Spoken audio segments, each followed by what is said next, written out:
Muy bien. Bueno, recordarles también que esta mesa, este panel se está transmitiendo en vivo, además de que está siendo grabado, y eso implicará que podemos mantenerlo en la red, así que va a poder ser consultado a futuro. Bienvenidos a todos al taller. Este taller es parte de las jornadas, es el segundo taller, perdón, tercer taller que damos en esta semana de las jornadas, eh, con la intención, en este caso, de problematizar el tercer eje de nuestras problemáticas a abordar sobre la interdisciplina, que tienen que ver con ciencia para qué y para quién, producción de conocimiento científico en América Latina.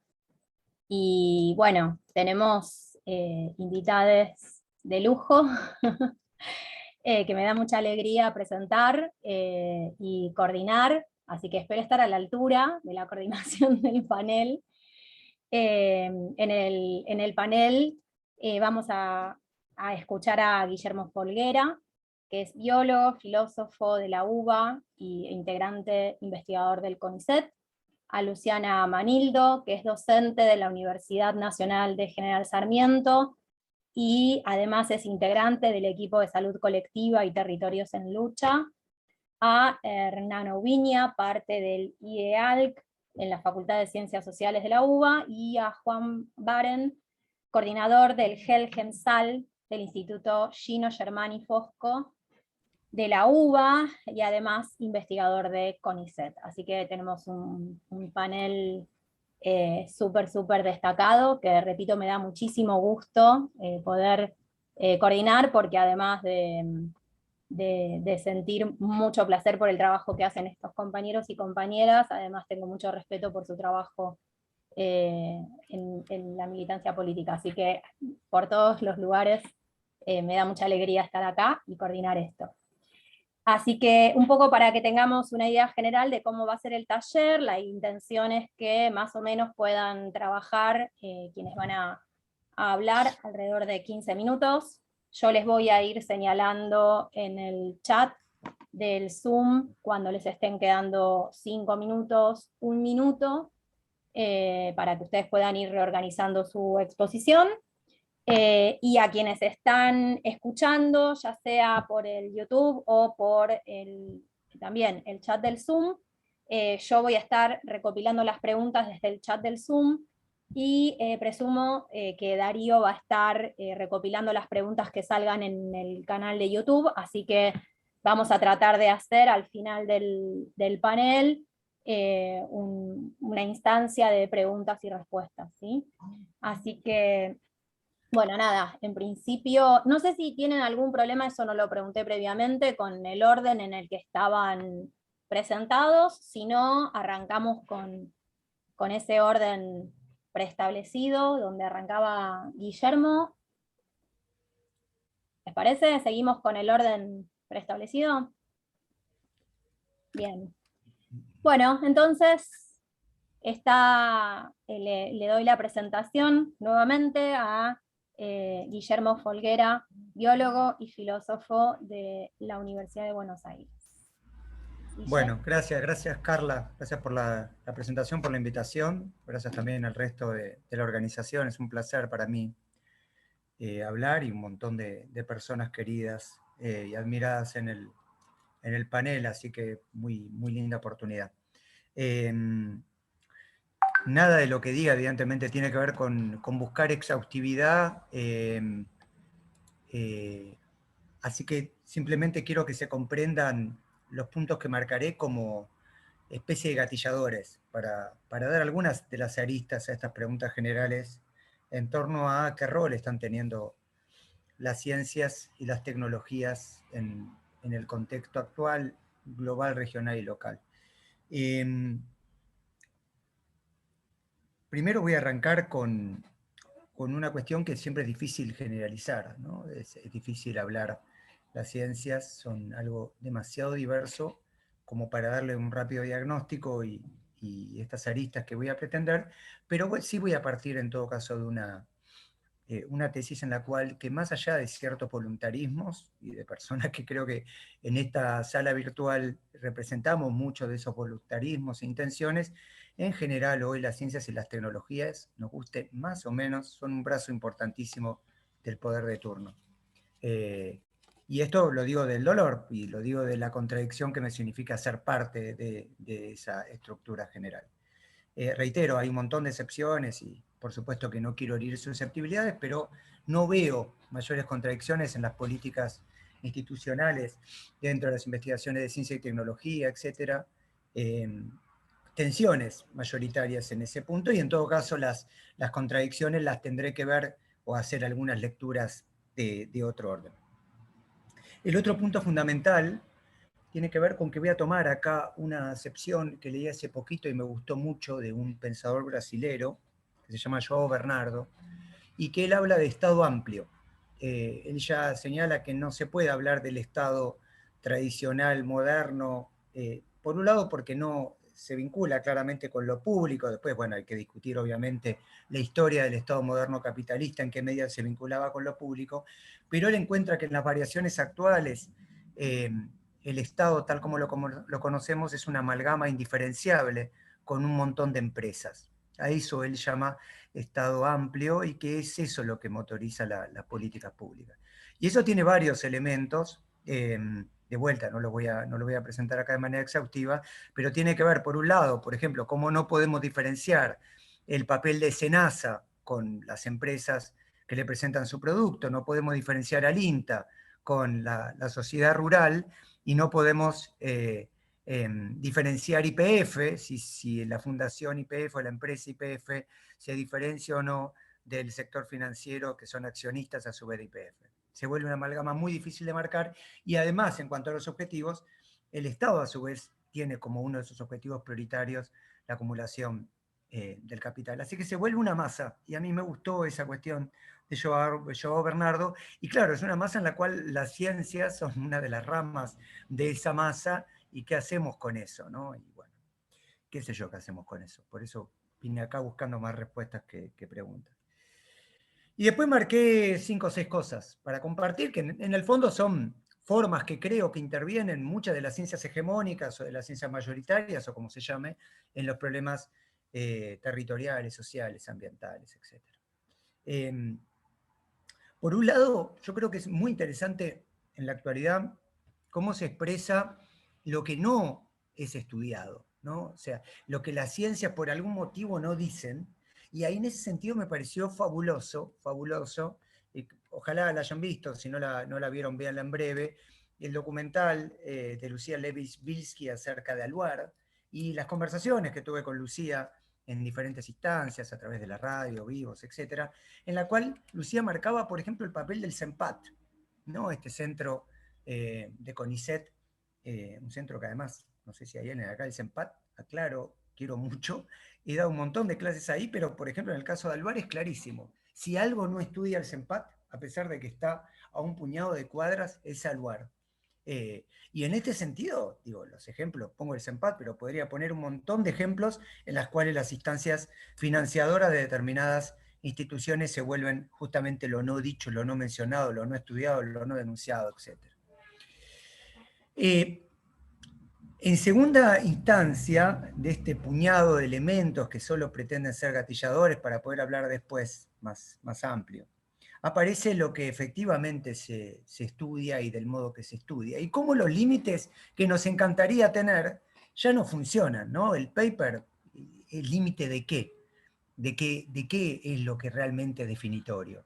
Y ahí, por ejemplo, me resultó muy interesante cuando indagué hace un par de años acerca de la aprobación de insecticidas neonicotinoides, y me encontré con un mega review maravilloso, digo, en cuanto a la envergadura que tenía. Claramente lo habían hecho con mucho cuidado, con muchos años, con mucha intencionalidad también, en la cual concluía que los insecticidas de tipo neonicotinoides no dañaban a las abejas, o por lo menos no de la manera en la cual muchos ambientalistas y muchas ambientalistas venían denunciando. Y cuando se veía abajo quiénes financiaban la investigación, entre el gran auspiciante aparecía justamente Bayer, uno de los productores de insecticidas de tipo neonicotinoide a nivel mundial. Y entonces, ¿qué hacemos? ¿No? Porque estaba publicado en Science, una revista de lujo. Claro, de vuelta, estoy seguro que en esta sala no nos sorprende el papel de los journals, está claro a nivel mundial, la historia de Nature es una historia de conservadora a la ultraderecha, pero aún así, ¿qué hacemos con esa amalgama? ¿Qué hacemos con esto? ¿Cómo las personas que estamos pensando desde, por y para la ciencia, qué hacemos? ¿Cómo nos vinculamos con el tipo de saber? Del mismo modo lo que se hace, ¿no? El modo en el cual las condiciones técnicas son puestas a disposición, de vuelta, más allá de voluntarismo, porque hay personas, colectivos, etcétera, que están tratando de poner las ciencias al servicio del bienestar de las comunidades y la naturaleza. Pero el grueso de los planes estratégicos no va por ahí. No van enormes proyectos, están motorizados, más bien por otro lado. Puedo dar un montón de ejemplos. Uno de los que creo que no estaría mal traer a la mesa es el acuerdo entre la Universidad Nacional del Litoral, CONICET y Bioceres en relación con el trigo HB4, ¿no? Que es un trigo que vamos a empezar a ver las consecuencias este año, que ha tenido poca difusión para la gravedad que tiene, porque además va a incidir en un montón de aristas, va a incidir en los territorios, va a incidir en la alimentación, va a incidir en las políticas públicas, va a incidir en la exportación argentina, va a incidir en un montón de elementos, y además lo que representa, ¿no? En el sentido Bioceres como una amalgama de el conocidísimo Brocopatel, el conocidísimo Sigman y el conocidísimo Huergo, ¿no? Como ya sabemos, para estas cosas, por supuesto que no hay grieta. Quiero decir 3, 4 cositas más, así le doy el paso a los y las compañeras.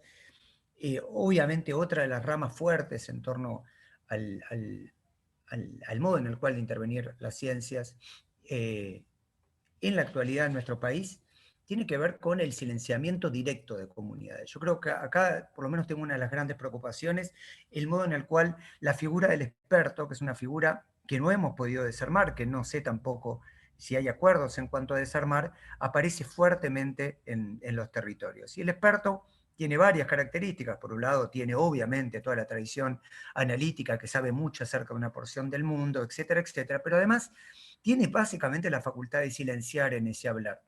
Y es muy impresionante cómo en todas las luchas, las empresas, este Estado amplio, ¿no? Se ha encargado de contratar, cooptar, etcétera, a veces personas individuales, pero en general instituciones, grandes instituciones. Digo, la apertura de la Universidad Nacional de Córdoba, Agrocopatel, impresiona por lo obsceno, a Grocopatel y Grabois, ¿no? Y al decano de la Facultad de Agronomía, impresiona por lo obsceno, pero por nada más. O sea, el modo en el cual la Universidad Nacional de Córdoba se ha movido ante determinados conflictos, que inclusive tiene cerca, como el caso Porta, al sur de la ciudad de Córdoba, es un ejemplo elocuente de eso. Lo mismo puedo mencionar la Universidad Nacional de Tucumán, y su acuerdo con el proyecto Mara, o puedo mencionar, por ejemplo, en la Universidad de Buenos Aires, los acuerdos, por ejemplo, entre la Facultad de Agronomía y Bayer Monsanto, o entre la Facultad de Agronomía y Benetton, que hace poquito tiempo se dio de baja. O lo mismo en la Facultad de Exactas y Naturales y el acuerdo con Shell, previo inclusive al tema del offshore. Digo, evidentemente es un mapa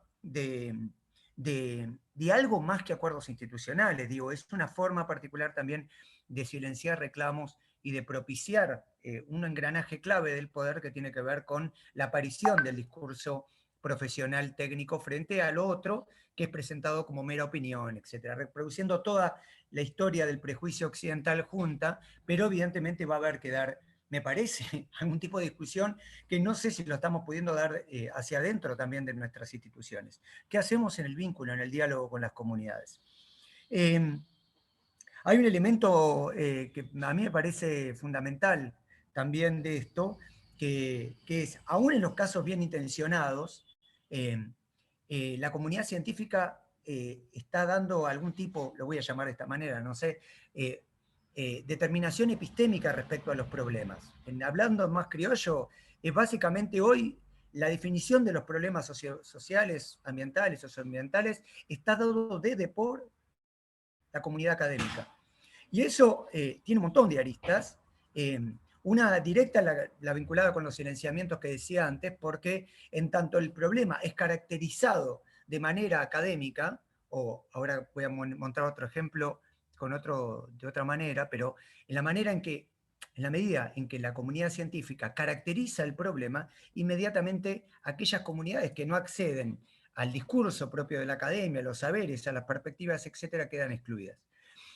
Para mí un ejemplo muy impresionante a nivel mundial de esto, y que quizás levante polvareda, tiene que ver con el tema del cambio climático, la crisis climática o como se llame. Esta forma particular de caracterizar desde el IPCC a la crisis climática como un fenómeno básicamente global, hay algunos registros diferentes, pero básicamente global, básicamente motorizado por las emisiones de carbono, y no articulando con todas las cuestiones regionales y locales, es un ejemplo elocuente, en donde las comunidades qué hacen frente a la crisis climática, y donde básicamente la caracterización y la mitigación del cambio climático se vuelve necesariamente con la mediación de expertos. Reitero, acá no tiene nada que ver con la voluntad, no estoy atacando a los paneles de expertos, obviamente conozco un montón de personas que valoro y admiro dentro de esos esquemas. Ahora bien, evidentemente el modo en el cual está siendo configurada la crisis climática y el cambio climático tiene que ver con una exclusión directa de las comunidades en los territorios. El último punto, que también es clave y que no es casualidad en función de todo lo que estamos hablando, es cómo este Estado amplio articula y excluye muchos de los derechos de las comunidades en este movimiento, en esta preeminencia de las comunidades académicas. Uno de los ejemplos muy claros de esto tiene que ver con la incapacidad que tienen las comunidades en los territorios de acceder a las propias vías legales, sin que implique la mediación del aparato legal y del aparato científico. O dicho de otra manera, si, por ejemplo, ahí anda Male Castilla, si las comunidades que viven, por ejemplo, en Pampa del Indio, Presidencia Roca, necesitan avanzar judicialmente para que Bornequian no le fumigue más, lo primero que tienen que hacer es tratar de conseguir las evidencias que dan evidentemente ciertos laboratorios a través, buscando dinero, etc. Pero además, mediante necesariamente la figura de los expertos que validen o invaliden lo que están viendo las comunidades. Solo así van a lograr a su vez entrar al propio laberinto judicial y entrar ahí en algo que además hemos visto en este derrotero de estos años ha generado más penurias que otra cosa. Estas son algunas de las aristas que quería mencionar, reitero, de una larga sucesión de elementos, y donde, reitero, estoy generalizando, pero que me parece fundamental comprender, no solo en términos de diagnóstico, sino sobre todo en términos de cómo seguimos. Creo que estamos en un momento de bisagra, y creo que es fundamental dar una discusión seria respecto a cómo seguimos una situación en la cual, a mis ojos, las ciencias y las tecnologías se han tornado un elemento fundamental desde el poder para dar las condiciones técnicas, para dar los silenciamientos del caso, para dar la legitimidad y sobre todo para excluir a las comunidades territoriales, tanto en el diagnóstico como en la toma de decisiones respecto a su propio futuro. Reitero el agradecimiento, Carla, así que muchas gracias. Bueno, muchísimas gracias a vos, Guille. Bien contundente. Y obviamente planteando un montón de preguntas que espero podamos tener tiempo al final para poder debatirlas e intercambiar. Bueno, pasamos entonces, le damos la palabra a Luciana Manildo, decía, es docente investigadora de la Universidad Nacional de General Sarmiento, y además es integrante del equipo de Salud Colectiva y Territorios en Lucha. Todo suyo, Luciana. Bueno, muchas gracias. Perdón, estoy un poco con la voz tomada. Por la invitación, por todos los disparadores que ya dejó planteados Guillermo en su presentación, y por lo desafiante y urgente de la pregunta de partida, ¿no? Digamos, en muchos sentidos voy a ir podando algunas cuestiones que quería plantear, porque creo que ya fueron instaladas a partir de la intervención de Guillermo, y me parece que es oportuno maximizar el espacio para el debate posterior. Así que pensaba, cuando trataba de desarmar la pregunta que nos convoca, digamos, una primera lectura va en línea con interrogar los contextos de producción y el conocimiento en sí como campo en disputa. Insisto, lo que ya planteaba desde una perspectiva además muy realista Guillermo, digamos, claramente es una disputa totalmente desigual. Y creo que ahí hay una primera cuestión que necesitamos plantear. Digamos, cuando pensaba mi intervención, pensaba en primer término en la relación entre nosotros como investigadores y los actores del territorio, digamos, en los modos en que producimos conocimiento, y escuchándolo a Guillermo pensaba también en cómo nosotros devenimos investigadores, digamos, en los procesos en los que fuimos formados como científicos, que terminan produciendo desde nuestra formación teórica y metodológica, desde el recorte de lo disciplinar, todos esos silenciamientos que aparecen como necesidades de la producción de conocimiento en sí. La cuestión de la precisión en el recorte de nuestros objetos de estudio es algo que aprendemos desde la clase 1 de metodología. La puesta en distancia con los objetos de estudio es algo que aprendemos en la clase 1 de metodología, por lo menos en el campo de las ciencias sociales, como una cuestión muy difícil de producir. Con lo cual, para poder entender que somos parte de un campo en disputa, primero tenemos que desaprender lo aprendido. Y en esa medida me parece que también nos interpela a pensarnos a nosotros como educadores, además de como investigadores, pensar nuestro rol como docentes en instituciones científico-técnicas en las que se forman profesionales, futuros investigadores y ciudadanos.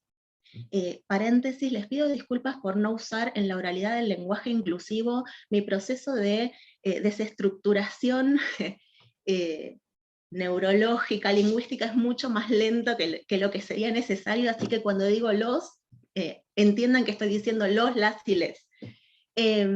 Entonces digo, bueno, una primera cuestión en torno a la pregunta de ciencia para qué y para quién, va en línea de pensar estos contextos de producción y el proceso mismo de producción de conocimiento y el conocimiento producido como campo en disputa. Y en esa línea, primera lectura, digamos, de esta pregunta es ¿a quién sirve el conocimiento que estamos produciendo desde el sistema científico-técnico? ¿Qué marcos interpretativos o qué esquemas de percepción del mundo produce y legitima, digamos, en estos recortes y en todo lo que esos recortes dejan fuera, los silencios de los que hablaba recién Guillermo? Pero también empezar a mirar a digamos, este campo en disputa teniendo en cuenta todo lo que implica la autodefinición del sistema científico-técnico o del campo académico como ámbito monopólico de producción de conocimiento socialmente legítimo. Primera lectura. Ahora, para poder empezar a disputar y a resquebrajar estas preguntas y estas concepciones que han tomado históricamente valor de verdad, desde el propio ámbito académico, casi que por una cuestión de subsistencia, ¿no?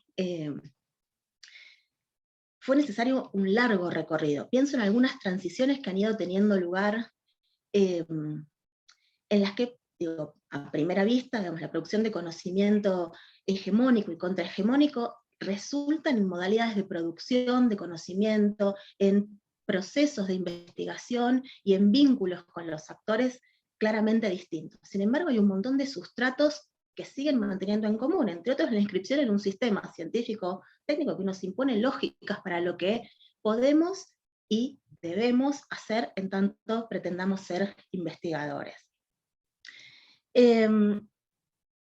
Entonces, me parece que hay algunas cuestiones que están siendo progresivamente interrogadas, que merecen la pena empezar a reflexionar pensando en esto de para qué y para quién, ¿no? Por un lado, la separación estricta, con un muro digno del country más grande del país, entre investigación y vinculación con la comunidad, como si fueran compartimientos estancos que no deben tocarse. La segunda cuestión, concepciones tales como la extensión, la popularización de las ciencias como lógicas que implican un derrame desde el conocimiento que las universidades producen sobre la sociedad. vertical, unilateral, y que resulta justamente de esta caracterización de los procesos sociales, que mira desde el campo académico y no desde la demanda social o del modo en que las comunidades se autoperciben en relación con tales procesos. La unidireccionalidad en la construcción de objetos de estudio que resulta de todas estas cuestiones, y por otro lado la tensión entre la subespecialización académica que se nos demanda de manera creciente y la complejidad del mundo que estamos mirando. Estamos en la multidimensionalidad, en la multiescalaridad. Digo, nosotros muchas veces laburamos con actores en territorios concretos, con actores locales, pero no podemos perder de vista que en ese territorio se están desarrollando relaciones y problemas que tienen que ver con escalas que exceden absolutamente el ámbito local y con actores que no, pero están en esos territorios. Con lo cual, por un lado, digo, tengo en estos días la cabeza fuertemente atravesada por el terrible vínculo con el CIGEVA, cargando, digamos, esta cosa de la superespecialización, campo, subcampo, subcampo, hasta el nivel 225. Esa es la lógica de lo que se nos pide que hagamos, ¿no? Y eso se contrapone con la complejidad del mundo. La primera escala de discusión con esta contradicción es la interdisciplina. Personalmente, y muchos de los espacios que he habitado en estos años, me he sentido alojada en esta idea de la interdisciplina, hasta que el encuentro con otras formas de trabajo empezaron a hacer que me crujiera un poco esta noción. Digo esto también con un sentido de disparar la discusión ulterior, ¿sí? En definitiva, la interdisciplina pasa de la mirada de yo y mi objeto desde mi disciplina hacia una mirada horizontal con otros, pero sigue siendo una mirada desde el campo académico hacia los problemas que estudia.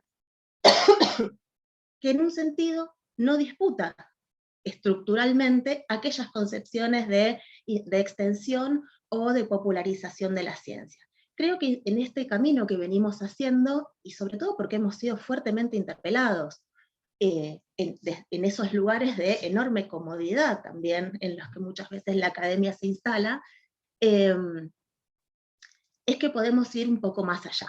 Y en ese sentido me parece que es posible tensionar un poco más aún la pregunta que nos convoca. Y entonces yo pensaba, bueno, tenemos que seguir preguntándonos, más allá de entenderlo como una pregunta vinculada a un campo en disputa, ¿ciencia para quién? ¿O es un buen momento para empezar a preguntarnos ciencia con quién? Que implica repensar quiénes producen conocimiento. Y eso implica empezar a corrernos, ¿sí?, de ese lugar de centralidad y de hegemonía y de monopolio en torno a la posibilidad de enunciar legítimamente algo. La segunda cuestión es, bueno, un pasito más allá de la empezar a instalar la discusión en torno a la transdisciplina, que implica preguntarnos desde dónde y quiénes construyen los problemas y los objetos de estudio. Y obviamente de las dos cuestiones previas se desprende la tercera cuestión, que no es solo para o con quién, sino cómo. Empezar a construir metodologías en las cuales se entiende que no hablamos ya solo de producción de conocimiento, sino de coproducción de conocimiento, que implica empezar a pensar, en primer lugar, desde los problemas concretos que necesitamos abordar, hacia, y desde allí, digamos, cómo construimos la delimitación de esos problemas y sus dimensiones, y qué disciplinas pueden contribuir para reflexionar o iluminar esos problemas concretos. Ir del problema a la investigación y no a la inversa. Entonces, la primera cuestión que subvierte esta manera de entender la producción de conocimiento es la relación entre sujeto que conoce y objeto de conocimiento. Primer asunto. En esa medida también entran en juego, en esta dimensión de la coproducción, entran en juego el rol de las comunidades, de los actores que están demandando desde su propia necesidad, desde la pregunta vital urgente, la necesidad de saber, de conocer, de entender, de problematizar, rompe la concepción de destinatarios. O sea, ya no solo no son más el objeto de estudio que vamos a mirar como fuente de información, sino que además tampoco son el destinatario, sea a través de los productos de comunicación pública de la ciencia o de los proyectos de extensión. No dejan de ser destinatarios porque son copartícipes en todas las instancias del proceso de investigación, desde la delimitación del problema, la construcción de las dimensiones de análisis del problema, la discusión en torno a las herramientas para abordarlo, ¿sí? Para el relevamiento de información, la discusión colectiva en torno a cómo analizar la información relevada, cómo sistematizarla y cómo comunicarla y a quiénes. Y la última pregunta que entonces esto instala es de quién es el conocimiento producido, ¿sí? Y, por extensión, la inescindibilidad de la investigación y la vinculación con la comunidad. Creo que crecientemente, si avanzamos en esta línea de trabajo, se nos va a volver cada vez más difícil separar estos dos procesos como instancias separadas. Y creo que es una disputa que implica dinamitar los cimientos mismos de la legitimación del campo académico, porque implica reconocer a los otros como sujetos sapientes, como sujetos capaces de construir conocimiento, e implica reconocer que el conocimiento es el conocimiento científico es una y no la forma de construcción de verdades socialmente legítimas. Me quedo por acá como para habilitar después el intercambio. Millón de gracias. Muchísimas gracias a vos, Lu, y agradezco hasta ahora cómo se vienen midiendo con los tiempos, así que buenísimo, porque incluso hasta están usando menos del tiempo que se les había planteado, y eso nos va a habilitar a tener más tiempo luego para el debate. Antes de darle paso al siguiente participante, que es Hernán Ubiña, quería recordarles a quienes están mirando este panel que pueden hacer preguntas, si lo están mirando desde el YouTube, en el canal de YouTube, como para que podamos luego replicárselas a los integrantes del panel, y a quienes están dentro de la sala de Zoom, en el marco del chat pueden también empezar a plantear las preguntas, las sistematizamos y luego serán las preguntas que impliquen o permitan disparar debates posteriormente a las intervenciones. Bueno, ahora es el momento de Hernán Ubiña, integrante del IEALC de las Facultades Sociales de la UBA. Hernán. Buenas tardes a todos. Bueno, agradecer a los compas, organizadores, organizadoras de las jornadas, ahí a Carla en la coordinación, pero también al resto que sabemos vienen sosteniendo este espacio. Bueno, la importancia, ¿no? Lo fundamental que incluso en un contexto de intermitencia pandémica como el que transitamos, podamos seguir sosteniendo, aún desde la virtualidad, un ámbito de encuentro, de diálogo y de potenciar una ciencia crítica que al mismo tiempo sea una crítica de la ciencia, ¿no? Yo creo que ahí hay un doble movimiento que es imprescindible, que es simultáneo, que es sincrónico. No hay posibilidad de construir una ciencia crítica si en paralelo, tal cual lo planteaba Guillermo y Luciana, no ejercitamos una crítica radical. Si es de todo lo existente, más aún de ese territorio contradictorio que habitamos, que es el sistema científico en un sentido amplio, son las experiencias, las prácticas investigativas, los equipos, las realidades que son adversas. Coincido ahí con lo que decía Guillermo, también lo planteaba Luciana, ¿no?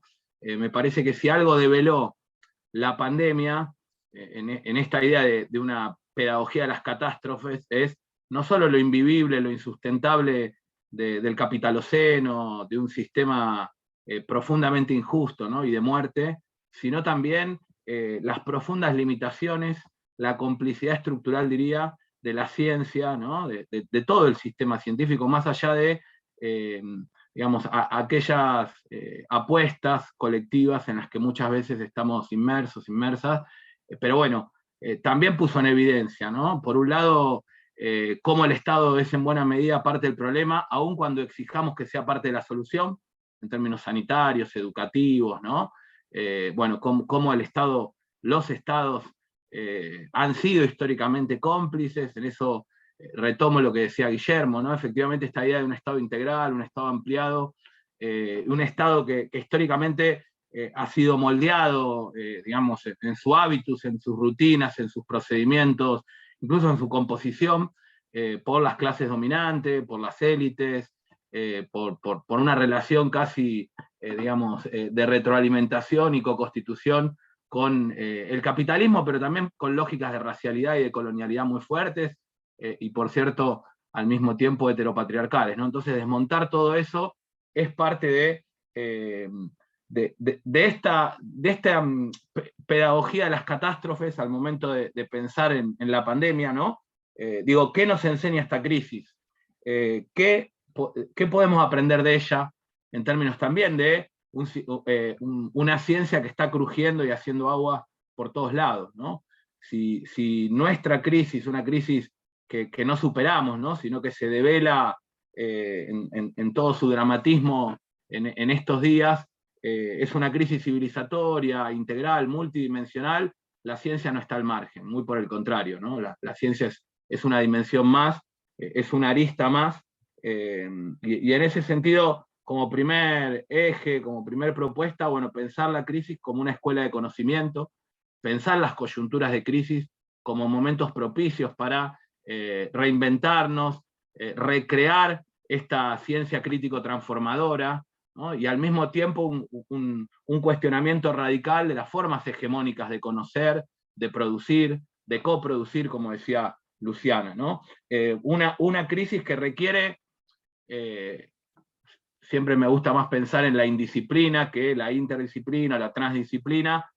Necesitamos una ciencia rebelde, necesitamos una ciencia partisana, necesitamos, como en los años 70 se planteaba, una ciencia guerrillera, y no necesariamente ligada a la lucha político-militar, pero sí confrontativa con todo lo existente, y que de alguna manera sea osada y pueda desarticular, cuestionar desde sus bases mismas lo que ha sido la ciencia hegemónica, ¿no? Que es una ciencia colonial, es una ciencia clasista, es una ciencia heteropatriarcal. Eso lo sabemos, y por lo tanto pensar en la denuncia involucra también esto que Freire planteaba, ¿no? El anuncio, ¿no? No hay posibilidad de una denuncia sin en simultáneo la construcción de otras maneras de conocer, de coproducir, de investigar, y sobre todo desde lo crítico transformador, ¿no? Entonces, primer cuestión fundamental que devela la pandemia: la imposibilidad de disociar ciencias humanas de ciencias biológicas, la imposibilidad de pensar de manera parcelada las causas últimas de lo que la pandemia exacerba pero no genera, ¿no? Esta crisis es una crisis que se le sobreimprime, una crisis del capitaloceno en un sentido muy agudo, una crisis socioeconómica, política, de valores, del sentido mismo de la vida, ¿no? La dimensión global de nuestra existencia también se mostró de manera descarnada al calor de la pandemia, y la conexión con lo planetario, yo diría más aún con lo latinoamericano, así que bienvenido este debate, este puntapié de una ciencia pensada en una clave de Abya Yala, de nuestra América, del sur global, de una territorialidad contradictoria, abigarrada, pero que nos tiene que poder hermanar al momento de buscar soluciones, y ahí está lo importante del anuncio, ¿no? Es decir, de esa dialogicidad que mencionaba Luciana, de pensar a los pueblos, a las comunidades y a los movimientos como intelectuales colectivos y colectivas, es decir, de centrar la idea de una intelectualidad en una clave liberal, ensimismada, encapsulada, en una mal llamada educación superior, ¿no? En un saber que se ubica jerárquicamente por encima de esos otros saberes, sentires y haceres subalternizados. Y bueno, ahí otra cuestión fundamental a debatir, el neoliberalismo académico, el capitalismo cognitivo, el extractivismo académico, que es lo que prima en nuestras, de vuelta para hablar de alturas, altas casas de estudio, ¿no? Con ese cantito que solíamos cantar en los 90, hay varios acá que seguramente lo habrán hecho, de construir una escalera para que pueda ingresar la clase obrera, ¿no? Es decir, de ni siquiera cuestionar esa lógica, sino en tal caso ver si edificamos con los huesos a algún burócrata una escalera bien alta para que pueda en algún momento llegar la clase obrera a esa alta casa de estudio.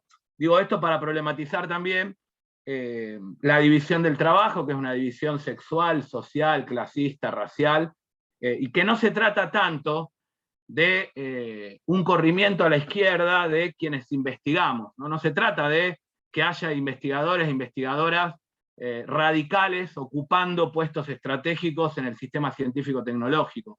Como a mi modo de ver, tampoco se trata de que haya más parlamentarios de izquierda en un parlamento que se construye y en una institucionalidad que muchas veces se construye sobre la base de la ausencia de democracia como modo de vida cotidiano, como participación diaria de los pueblos en la construcción de su destino, ¿no? Entonces, poder cuestionar un poco esta división del trabajo que muchas veces está naturalizada, ¿no? Y que a lo sumo pensamos en cómo vincularnos con esos sectores populares, desde esa cúspide, desde esa dinámica jerárquica, desde ese monopolio del quehacer investigativo, creo que crujió no solo al calor de la pandemia, sino de las últimas revueltas latinoamericanas, ¿no? Me parece que todas las revueltas con las primeras líneas, con las huelgas de masas, con los levantamientos en Chile, en Ecuador, en Colombia, en Haití, un poco dan cuenta, ¿no? de un cuestionamiento radical a un Estado liberal, a una institucionalidad refractaria a los intereses populares, profundamente racista, con un revanchismo de clase que permea todos sus poros, y desde ese lugar la discusión, la pregunta es, ¿se trata de ser científicos y científicas comprometidas, empáticas, ¿no? Solidarias, o más bien se trata de también problematizar ese lugar de privilegio en una clave interseccional y aún en un contexto de precariedad como el que vivimos, ¿no? Porque muchos, realmente nuestros salarios están, el mío por ejemplo, por debajo de la línea de pobreza. Entonces, digo, en esa lógica, ese privilegio relativo tiene como contracara una exacerbación de la precariedad laboral, ¿no? de las condiciones estructurales a partir de las cuales se investiga, ¿no? Bueno, entonces, se trata de cuestionar lo que también mencionaba Luciana, ¿no? Esta idea del especialista, de la especialista. Los especialistas son gente que sabe casi todo de casi nada, y si algo puso en evidencia la pandemia es la necesidad de tener una perspectiva de totalidad, una mirada omniabarcadora, transfronteriza en el sentido del cuestionamiento de las fronteras disciplinarias. Pero no solo la pandemia, yo diría la crisis socioambiental, la crisis del capitaloceno, nos obliga, nos insta a dialogar, a poder co-construir una perspectiva en donde la megaminería, los agronegocios, las lógicas extractivas tienen que poder pensarse desde la biología, la ciencia política, la antropología, pero sobre todo desde los saberes populares, desde el dolor, desde la angustia, desde el sufrimiento de quienes son los principales perjudicados, ¿no? Entonces, ahí de vuelta aparecen los pueblos como intelectuales colectivos, generando categorías de lucha, porque la soberanía alimentaria no es un concepto que se produjo detrás de un escritorio, que lo elaboró un ingeniero agrónomo, ¿no? Sino que lo fueron forjando los movimientos campesinos a nivel latinoamericano y global. La interculturalidad, la democracia comunitaria, el buen vivir, son categorías de lucha que necesariamente tienen que poder, digamos, recrearse, aprenderse en el sentido más profundo al momento de pensar una ciencia crítico transformadora, ¿no? Y bueno, desde ese lugar también problematizar un poco esta noción muy recurrente en América Latina, que es la idea de la captura del Estado, ¿no? Digamos, sobre todo en procesos más neoliberalizados, con mucha recurrencia se habla de una captura del Estado por parte de transnacionales, de complejos agrominero industriales, de un empresariado que coloniza una institucionalidad estatal y que en función de eso direcciona las políticas públicas. La pregunta sería si eso es causa o consecuencia de que el Estado sea un Estado capitalista, racista, heteropatriarcal, ¿no? Y creo que es más bien consecuencia. Es decir, que el Estado tiene ciertas tendencias, que tiene una selectividad, una inclinación y un sesgo que se ha construido históricamente, por lo tanto no basta con, digamos, desplazar algunas élites de esos puestos relevantes, sea en el sistema científico, ¿no? Que muchas veces se discute, bueno que hay una compañera, qué bueno que hay alguien que proviene de las ciencias sociales en tal área. Digo, hay una lógica y hay una huella, hay un hábitus y una memoria estatal que de alguna manera direcciona, orienta esas políticas científico-tecnológicas, más allá de quienes se encuentren en esos puestos. Y eso es importante problematizarlo también como balance autocrítico de lo que fue el llamado ciclo progresista, ¿no? Incluso en situaciones como la de Barañao, que ni siquiera hizo falta un recambio, ¿no? Digamos, esa continuidad no hace más que dar cuenta de las bases estructurales, de ese Estado integral entreverado, con un sesgo de clase y con una lógica en donde, insisto, de alguna manera el Estado tiende a favorecer a los que han ganado históricamente en el pasado y lo siguen haciendo en la actualidad, ¿no? Algo así como que si tenés un cuchillo o un tenedor, probablemente se te complique si lo que llueve es sopa, ¿no? Digo, en el sentido de las lógicas y ese hábitus, de esos procedimientos que denunciaba Luciana, ¿no? Que son parte del problema. Así que, digo, por una cuestión de tiempo, me parece que es interesante, por un lado, pensar cómo podemos construir desde los márgenes una ciencia transfronteriza, es decir, cómo podemos problematizar, cuestionar esos límites y esas fronteras disciplinarias que han configurado una determinada subjetividad investigativa, una adentro y una afuera, ¿no? Cómo podemos tender puentes, construir ventanas, para poder justamente generar una coproducción que, la verdad que yo soy mucho más pesimista, creo que hay límites estructurales en la academia y en el sistema científico-tecnológico, y me parece que hay mucha más potencia o en los márgenes o en el afuera, ¿no? Muchas veces es a pesar de ese mismo sistema, a pesar de la institución universitaria, que se puede construir conocimiento crítico, que se puede generar en función de una temporalidad y de unas lógicas que van a contramano de esos saberes populares, que van a contramano del extractivismo académico que tiende a predominar. Así que cerraría aún así dejando el pesimismo para tiempos mejores y pensando en la urgencia de este tipo de ámbitos, ¿no? Como el que se están dinamizando en estos días, y sobre todo en la posibilidad de entreverar, entrelazar, generar un diálogo no solo interdisciplinario, sino también entre saberes y conocimientos que se han construido históricamente por fuera y en contra de la propia academia, ¿no? Y con una cuestión que mencionaba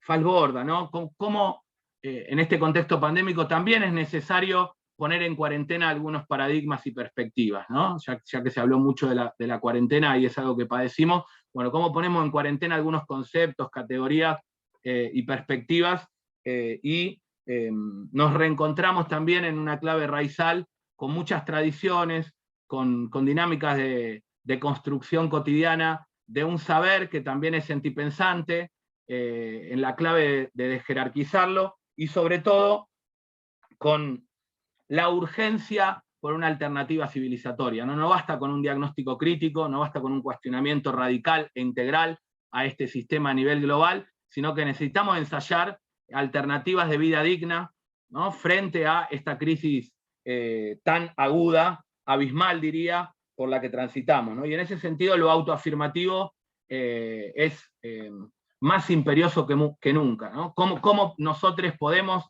aportar junto con otros, dentro, fuera y en contra de la propia academia y el sistema científico-tecnológico, a construir alternativas de vida digna, no para evitar la catástrofe, para poder sobrellevarla?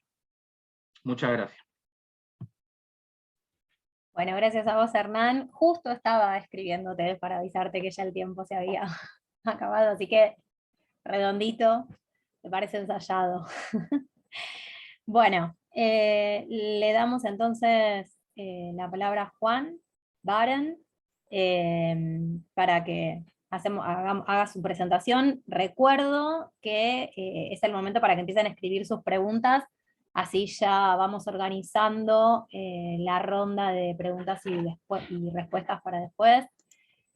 Así que bueno, Juan Baren es coordinador del Helgensal, del Instituto Gino Germani, Fosco, de la Universidad de Buenos Aires e investigador de CONICET. Es tuya la palabra, Juan. Bueno, muchas gracias, Carla, y bueno, gracias a toda la organización de la JFI.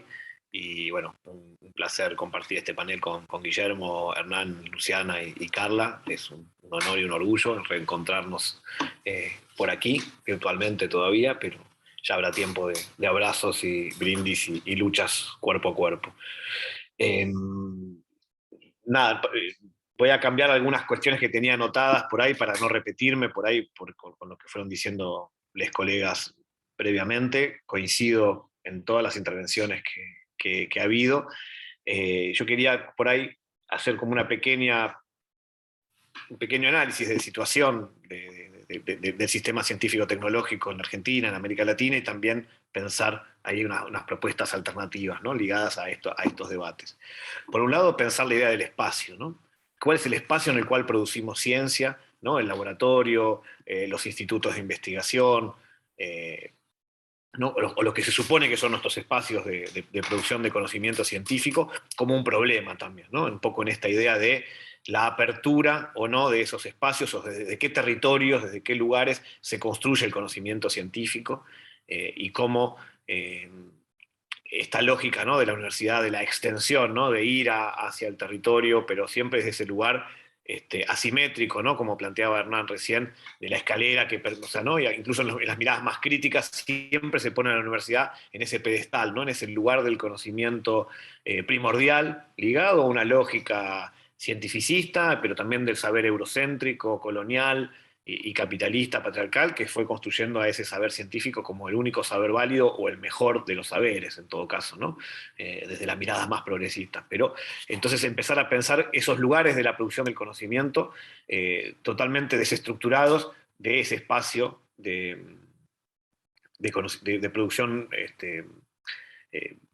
privilegiado que sería la universidad, el laboratorio, el centro de investigación, etcétera, y empezar a pensar a hacer una primera ruptura con eso, ¿no?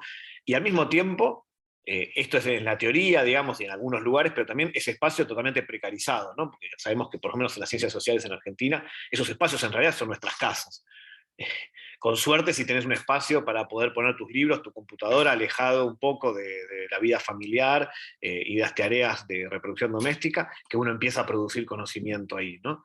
Entonces está, por un lado, la lógica teórica o de cómo debería ser o cómo se supone que es la producción de conocimiento en ese espacio totalmente aséptico, ¿no? Esa torre de cristal del laboratorio, del centro de investigación o instituto, y luego también la realidad concreta precarizada de cada uno y cada una de los investigadores y docentes de nuestras universidades, que seguimos produciendo ciencia, aún en las peores condiciones salariales, de infraestructura, etcétera, etcétera, ¿no? Pero sin embargo seguimos reproduciendo esa lógica, ¿no?, del espacio privilegiado y de cómo pensar nuevas territorialidades, ¿no? Sería la deconstrucción de eso, unas nuevas territorialidades para la producción del conocimiento científico, diseminadas, difuminadas, esparcidas entre esos otros territorios que están en disputa, en lucha, etcétera, y también entender a la universidad y a nuestros centros de investigación como territorios en disputa, ¿no? Son como distintas aristas para enfrentar el problema de lo que sería el espacio de la ciencia, ¿no? Por otro lado, el tiempo, la temporalidad de la ciencia, que ha ido cambiando en los últimos años a un proceso de aceleramiento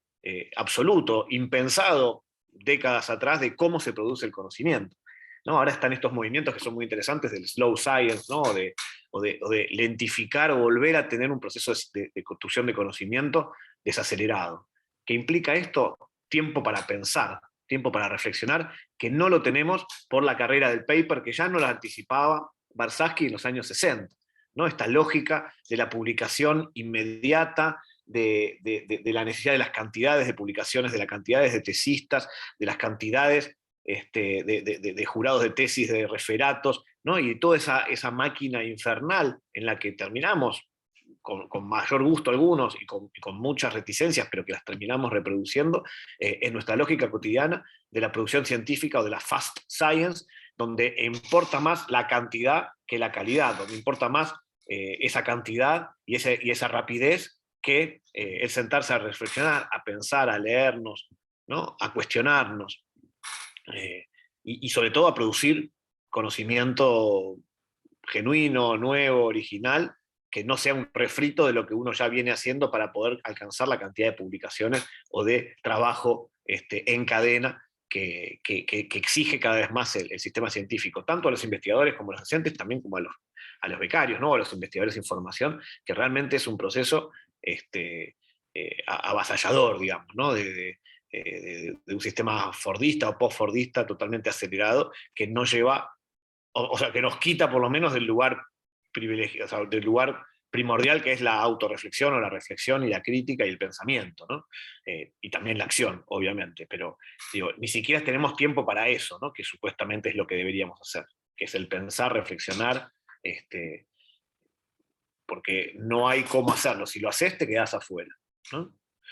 Entonces hay un problema de espacio y de tiempos a construir, ¿no? Y en la construcción de ese, con esos otros, ¿no? Esta pregunta que Luciana traía, ¿no? De, ciencia para quién, pero ciencia también con quiénes, también implica una temporalidad que no puede ser la del sistema científico actual, ¿no? Es decir, construir investigaciones, pensamiento crítico con otros sujetos populares implica también una temporalidad muy distinta. Sí, y no importa, pero puede ser un sujeto urbano, rural, de indígenas, campesinos, pobladores de barrios populares, valga la redundancia, implica una temporalidad que no va a estar contemplada en un proyecto UBACIT, en un proyecto PIC, de 2-3 años, que tiene que necesariamente una lógica totalmente diferente a la de los tiempos de la investigación, de lo que debería ser para mí la investigación en términos ideales, y menos aún si es una investigación participativa, popular, etcétera, etcétera, ¿no? Que requiere otro tipo de temporalidades.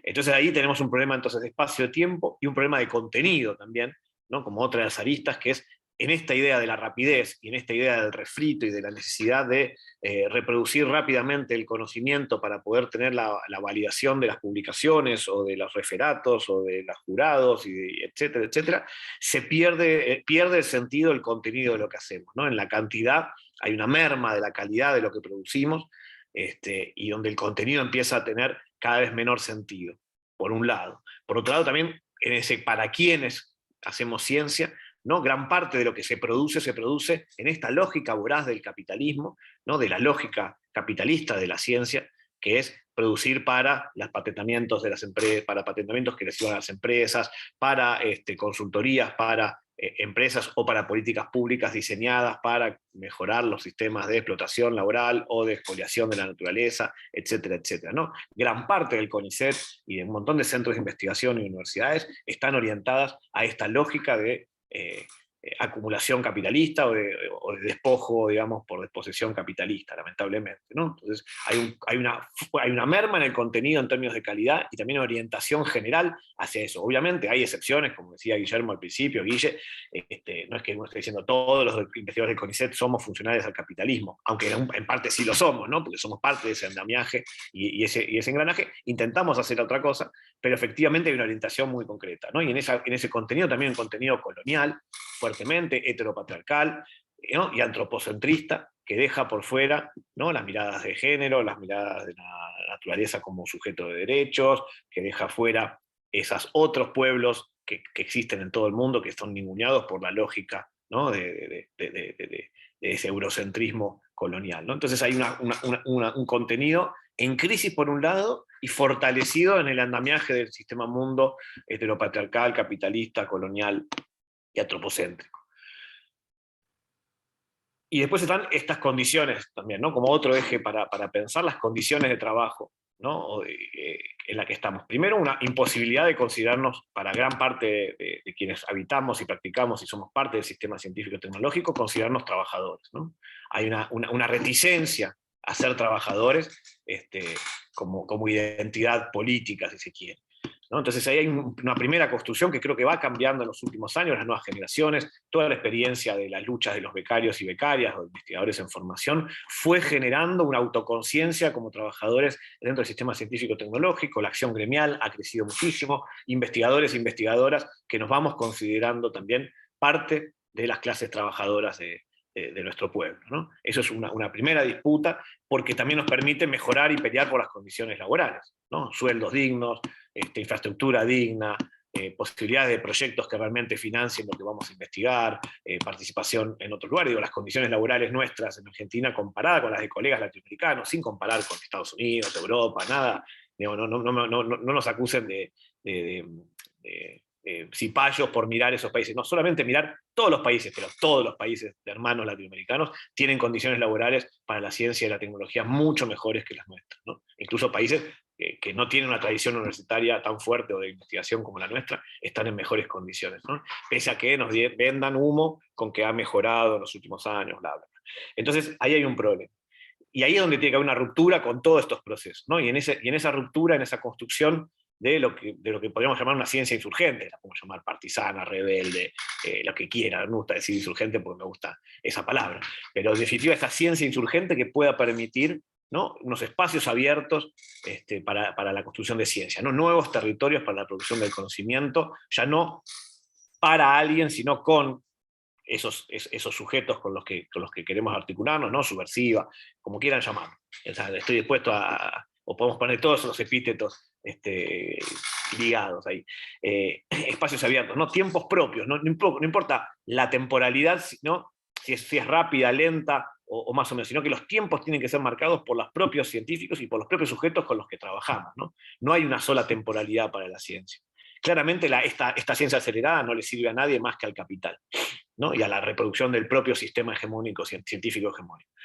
Pero esos tiempos tenemos que marcarlos nosotros mismos y de alguna manera, mientras damos estas disputas, jugar con los tiempos, entre los tiempos acelerados del sistema hegemónico y los tiempos que querramos construir como investigadores y como parte o con los sujetos sociales con los que articulamos para la construcción de ese conocimiento, ¿no?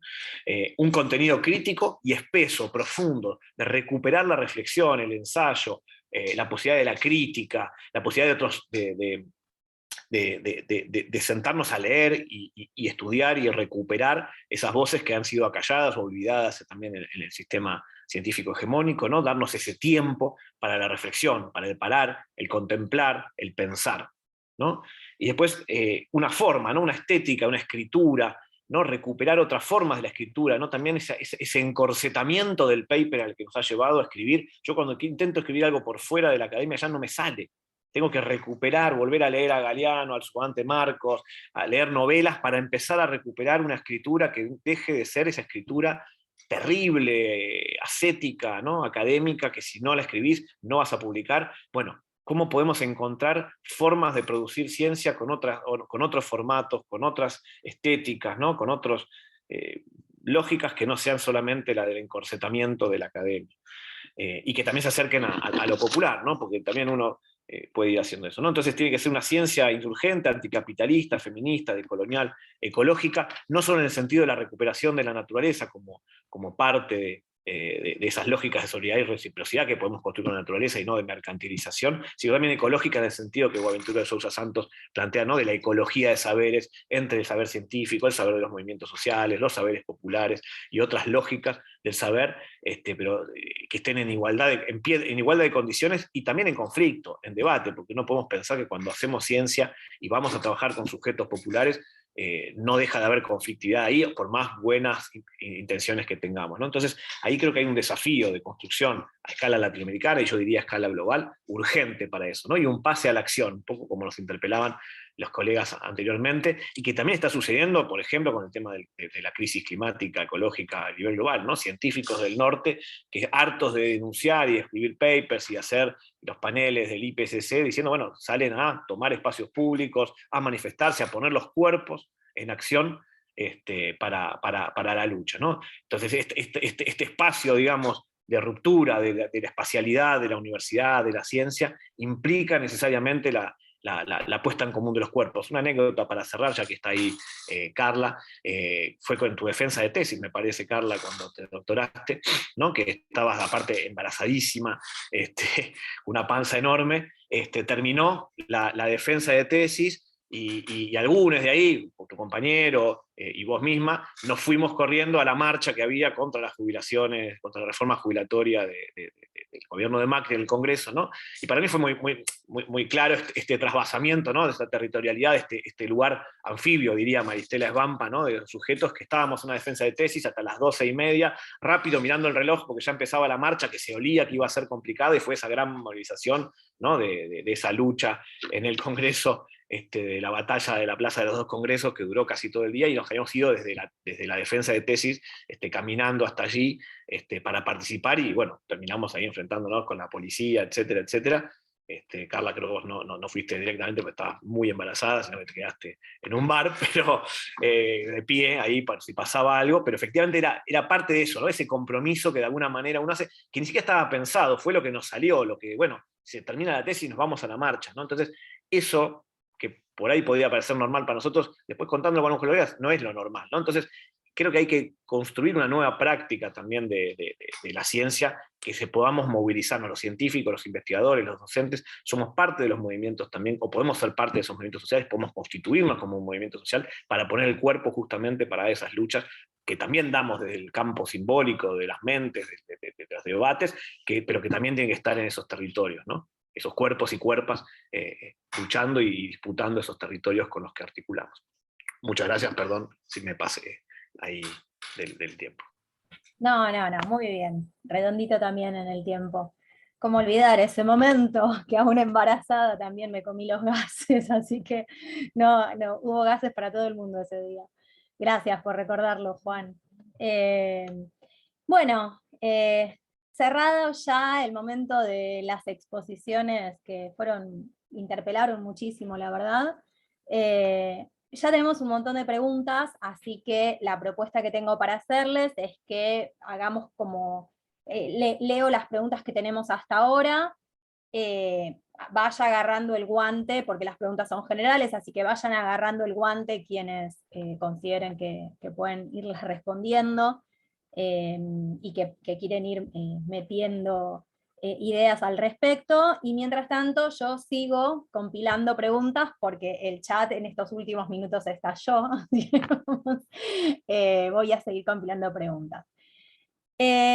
Voy leyendo las primeras que tengo a mano, ¿sí? Pablo Fernández dice: sin duda la producción de conocimiento es un acto político, ya que busca dirigir una transformación.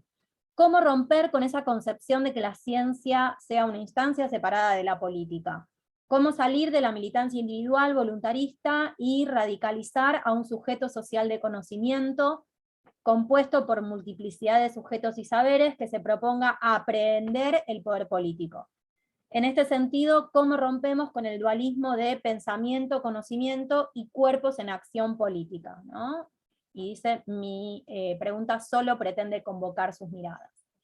Laura Boff dice, se menciona al sistema científico académico hegemónico como si hubiera otro que no lo sea.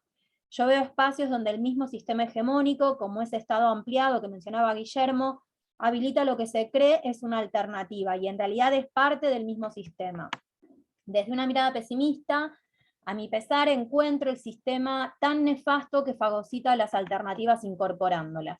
¿Cómo piensan ustedes que se pueden generar concretamente alternativas que no sean falsas?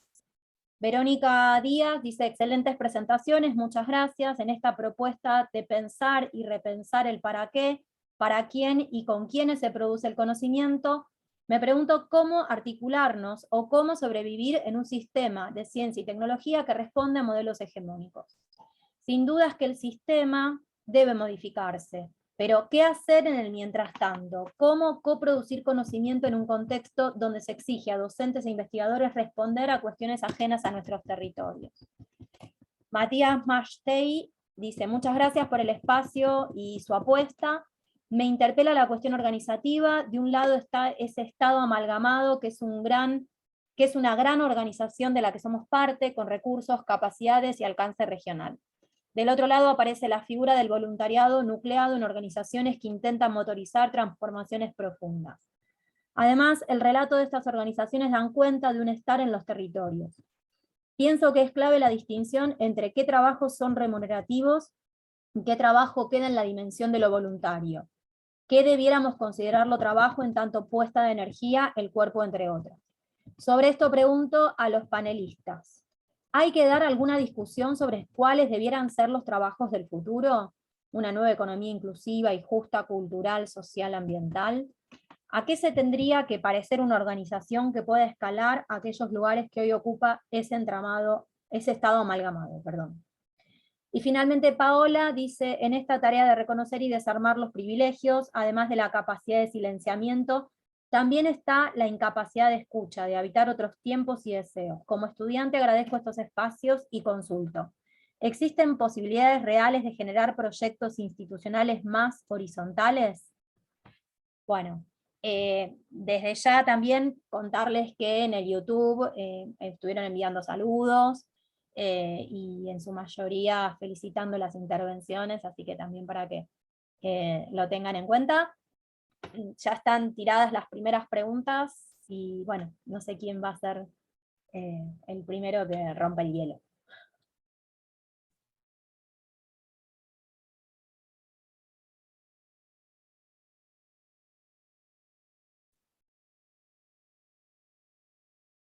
Juan, Guillerman, Lu. Quien tenga ganas, porque en realidad no están dirigidas las preguntas, así que ahí la idea es que donde se hayan sentido interpelados puedan contestarlas.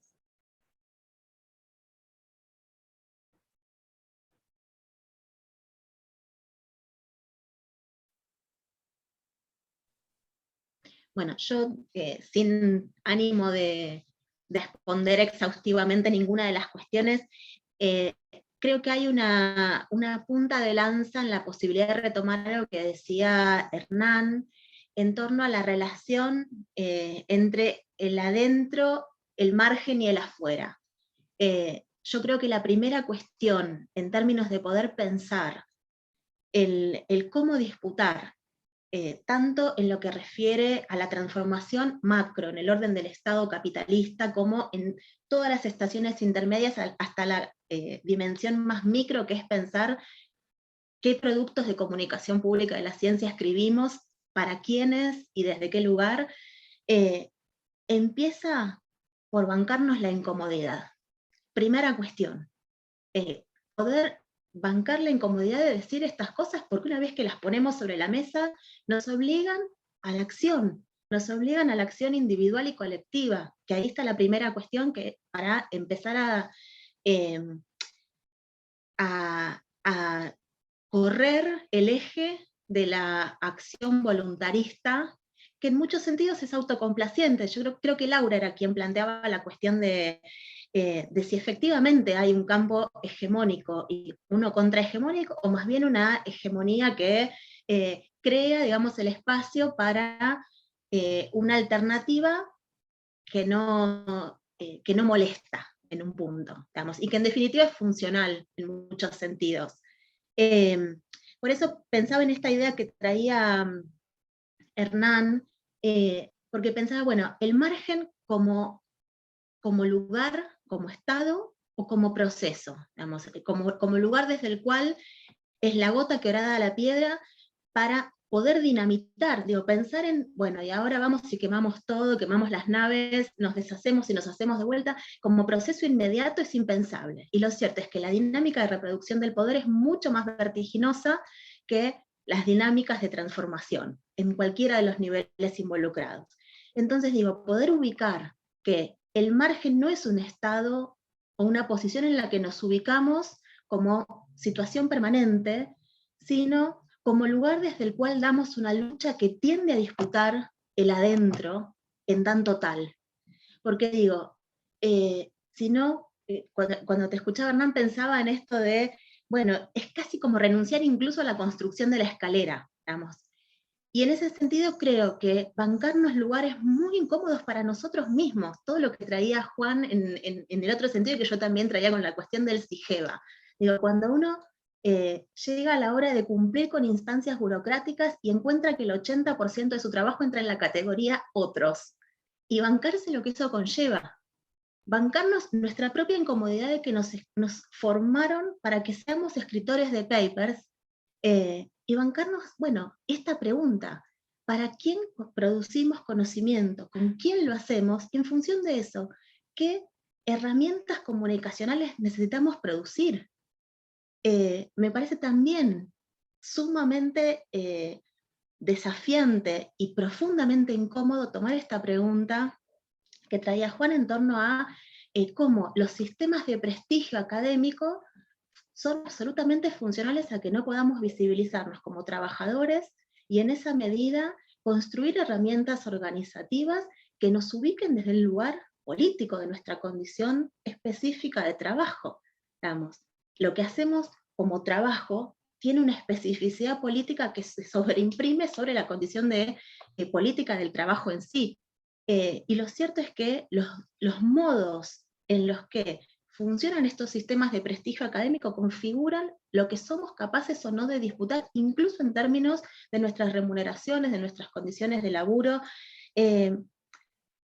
Por lo tanto, creo eso, que la primera cuestión está en poder poner estas cosas sobre la mesa y no como, perdón si lo digo burdamente, pero como un acto catártico o de tango llorón, sino como construcción de una agenda. Y una agenda que es un trabajo de hormiguita con un león enfrente, ¿no? Eso. Creo que hay ahí una cosa de no renunciar a la disputa de, mientras construimos desde el margen, disputar lo que el sistema científico eso podría ser, lo que las universidades, o la relación entre ciencia y sociedad, o entre campo científico y campo social, es o podría ser, etcétera, etcétera, etcétera. Y solamente creo que ahí está la posibilidad de construcción real de una alternativa que implica repensarlo todo desde los cimientos, pero en proceso.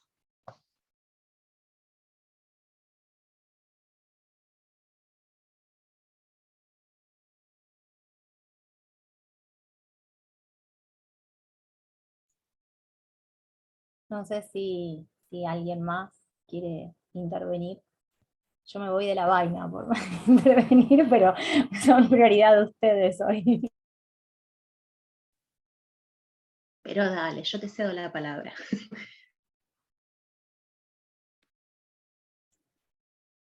Y vayamos dialogando, digo, Carla, si vos querés plantear algunas cuestiones, bienvenida. No, sí, parándome un poco en el planteo que hace Luciana, a mí me parece súper sugestivo porque también supone el hacernos cargo de nuestra decisión de ser parte de este sistema, o sea, de construir desde el sistema científico-tecnológico, ¿no? O sea, es como hacer carne de que esa es nuestra decisión en términos del lugar que ocupamos en la sociedad, porque un poco lo decidimos y un poco porque conseguimos que eso, ¿no? Porque nunca juega solo el deseo individual. Hacernos cargo de ese lugar y reconocer que hoy no podemos pensar en la construcción de algo por fuera, porque en ningún momento estamos del todo por fuera. Entonces, que quizás la tarea en este contexto, en esta sociedad capitalista, lo que nos está tocando es dar las disputas en ese adentro, ¿no? Y pensar esas márgenes como proceso. Por lo menos en esto que vos decías, Lu, de crear un margen o de pensar ese margen como proceso. Para mí ese margen es un proceso que supone reconocer que todavía no matamos todo lo que tenemos que matar, ¿no? Y entonces no podemos darle digamos, el lugar al mundo nuevo que estamos intentando construir, me parece. Y algo que también me da mucho, o sea, que está en las preguntas planteadas y que me parece que también hay que tener en cuenta, es que estamos hablando de una ciencia hegemónica porque entendemos que hay formas de producción de conocimiento que están peinando a contrapelo esa ciencia, si no, no necesitaría construirse como hegemónica, sería totalizante. o funcionaría en una totalidad, ¿no? Y si se tiene que construir como hegemónica es justamente porque hay formas de producción de saberes que efectivamente están intentando pensar todo esto a contrapelo, ¿no? Y que se están haciendo estas preguntas, adentro, en las márgenes o afuera. Entonces ahí me parece que por eso cobra tanta relevancia seguir dando estos debates. Y seguir tirando propuestas concretas, que quizás por ahí daba vueltas también una pregunta, ¿no? Asociada, bueno, a ver, ¿cuáles son las propuestas concretas que se hacen para pensar la cuestión de la producción de conocimiento desde un lugar de transformación?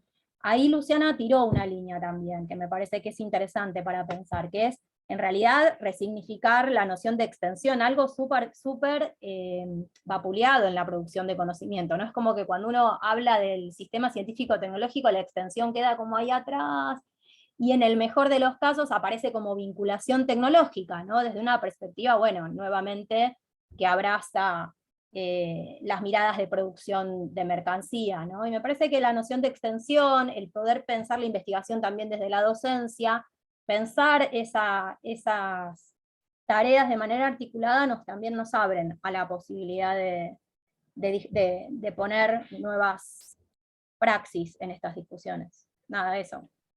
No sé si... Ahí agrego, complementando lo que mencionabas, Carla, bueno, que en buena medida estamos un paso atrás de 1918, ¿no? Digamos, estamos atrás de la reforma universitaria, mal que nos pese. Primero en términos de cogobierno, eso es indudable, pero también en esa perspectiva de integralidad que mencionaba Carla, ¿no? Fíjense, ¿qué es lo que se pregona? Bueno, un desencuentro total entre docencia, extensión e investigación, o sea, lo que era la integralidad, ese trípode fundamental, pilar básico, porque digamos, el extensionismo es una deformación de una apuesta fuerte, cuyo, a mi modo de ver, mayor potencialidad estuvo en las universidades populares en la década del 20. Es decir, en la construcción de espacios fronterizos, incluso por fuera de la institucionalidad público-estatal de la academia, donde se formaron, digo, pues mencionar algunos, digo, de Mariátegui a Haya de la Torre, Deodoro Roca, en fin, Farabundo Martí, porque una de las tareas de esa mal llamada luego extensión era la solidaridad internacionalista, y de hecho va a pelear con el ejército de Sandino como parte de la universidad en El Salvador popular que construye lo que después devino en extensionismo, ¿no? Pero lo paradójico es que el sistema, cuando digo sistema estoy hablando de CONICET, pero también de las lógicas que en general tienden a predominar, que disocian, por ejemplo, la docencia de la investigación. Es decir, que vos puedas tener solo una carga, digamos, una renta simple, si se quiere, ¿no? Es decir, en términos de docencia, y que esa exclusividad no involucre un trabajo, digamos, donde también esté presente la mal llamada extensión, bueno, da cuenta, ¿no? del perfil precarizado o parcelado del investigador o investigadora. Yo para que no parezca que propongo el éxodo o la implosión de la universidad, que un poquito sí, pero no del todo, retomaría un poema de Juan Gelman, ¿no? Que dice, no hay que irse ni quedarse, hay que resistir y resistirse, ¿no? Y me parece que en esa contradicción, en esa esquizofrenia estamos muchos, ¿no? Digamos, tratando de politizar la angustia que genera las lógicas burocráticas que mencionaban ustedes, y digo, si un becario no se angustia por ese tránsito individualista, competitivo, burocrático, mercantilizado, y ya está domesticado, ¿no? Digo, ¿a quién no le ha pasado? ¿No? El problema es que con el transcurrir de ese tiempo, ese hábitus deja mella en nuestra subjetividad.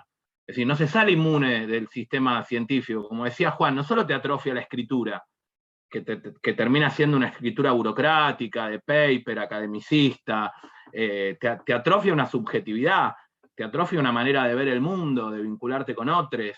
Entonces, digamos, hay que generar anticuerpos en el mejor de los sentidos, ¿no? Grupalidad, espacio de contención, en el adentro y sobre todo en el afuera. Cuando digo el afuera no estoy subestimando el adentro, estamos siempre adentro, y más adentro del Estado integral estamos cotidianamente, todo el tiempo. Ahora, estoy hablando de ese afuera de la subjetividad neoliberal, ¿no? De la subjetividad, del extractivismo académico, incluso de cómo prefigurar, cómo cabalgar la contradicción y poder prefigurar otra ciencia, ¿no? Que creo que es posible, que se está ensayando, pero que no va a ser un espacio ni una iniciativa exclusivamente endogámica o encapsulada a la comunidad académica o investigativa. Va a tener que ver sobre todo con sacudones y con procesos de cuestionamiento radical como los que se vienen viviendo, sobre todo en la región del Pacífico desde el 2019. Es decir, y que tal vez algo que despuntó en esa plaza de los dos congresos después se aquiató en términos de institucionalidad, pero que ahí se avisoró algo, ¿no? De una memoria histórica vinculada con el 2001. Y agregaría otra cuestión. O sea, podemos pedirle peras al olmo, pero plantemos en paralelo perales.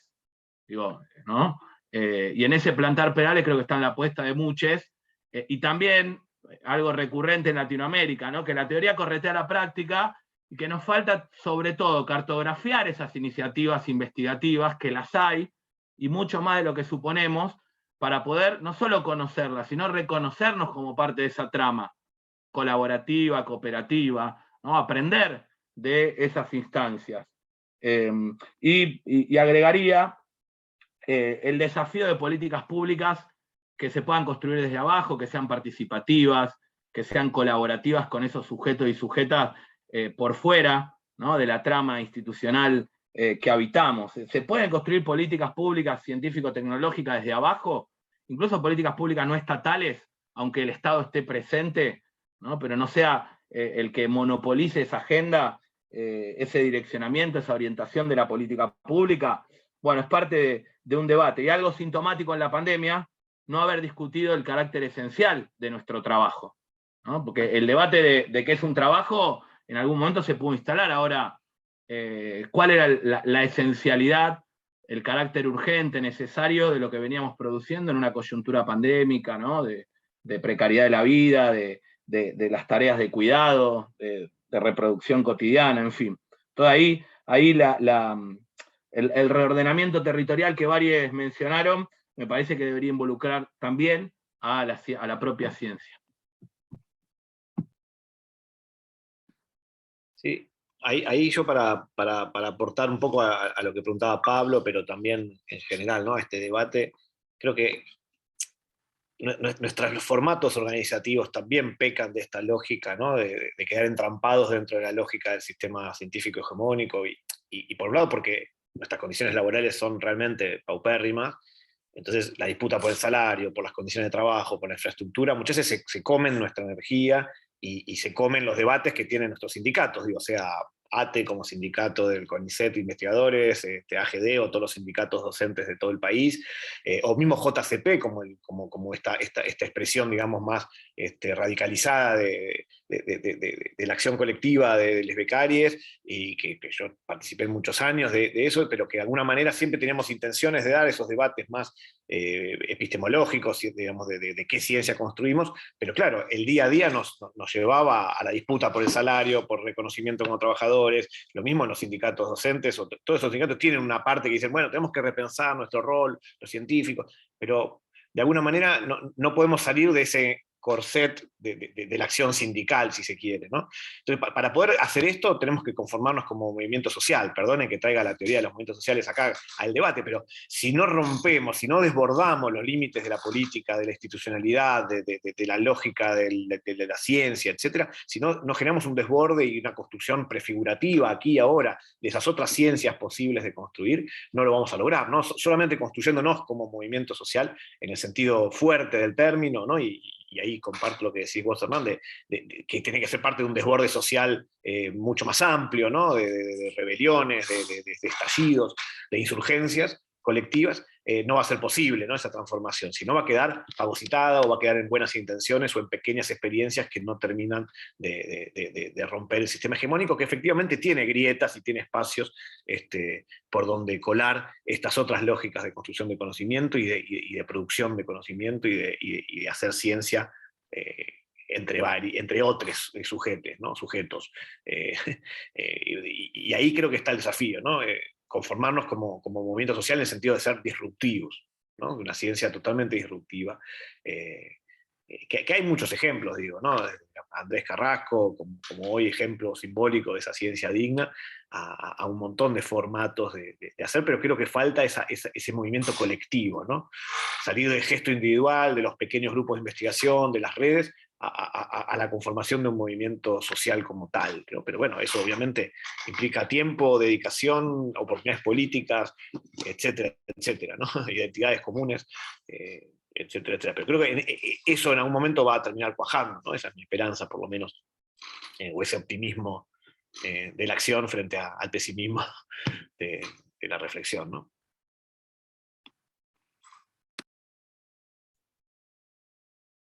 Sí, quizás sumo que otra de las cosas que es importante empezar a romper es la fragmentación, que es un problema no solo epistemológico de las ciencias que se expresa en las disciplinas, sino también de los movimientos sociales, ¿no? Hoy vemos cuando hacemos un análisis, un proceso de fragmentación bastante presente en las luchas, ¿no? Entonces, me parece que es en ese sentido la ciencia en términos de organización, también, de organización política, también está expresando un poco, ¿no? esa dificultad a nivel de los propios movimientos sociales.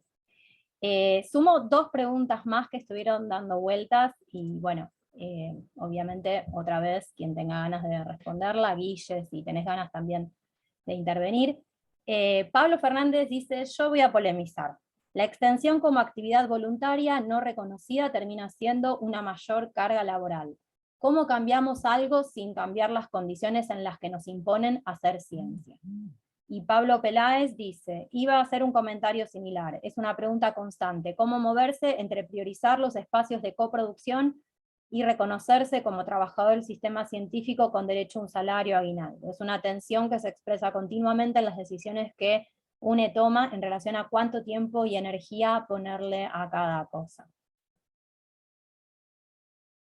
Es la esencia, el problema, el ABC del cotidiano.